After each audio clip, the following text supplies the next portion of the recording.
Énigme des oiseaux morts, plus mystérieuse que jamais. Je vous le disais, après l'Arkansas, après la Louisiane, la Suède a connu le même phénomène. Agnès Monteux, Bernie Mériot. Des secouristes suédois sur le pied de guerre pour une centaine de corbeaux morts tombés du ciel la nuit dernière.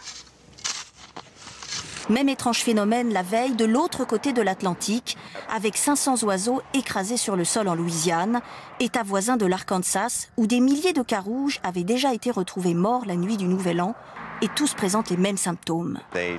Ils sont morts rapidement, ils avaient l'air d'être en pleine forme et puis ils ont été affaiblis et sont morts brutalement. Des enquêtes sont en cours, mais les rumeurs vont déjà bon train. Certains étaient un peu paniqués, s'imaginant que c'était la fin du monde. Ils pensaient aux prophéties de 2012 et tout ça. Ce qui est sûr, c'est que ces oiseaux, autant en Suède qu'aux États-Unis, se regroupent par dizaines de milliers pour se tenir chaud. Selon la plupart des spécialistes, ils auraient eu peur de feux d'artifice.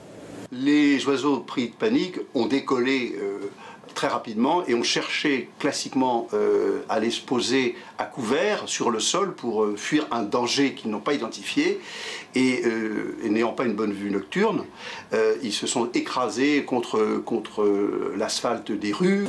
Probablement pas de maladie ni de pollution, juste des bousculades géantes, loin des explications irrationnelles de fin du monde. Voilà, mais les scientifiques ne sont toujours pas d'accord, aucune explication ne fait l'unanimité.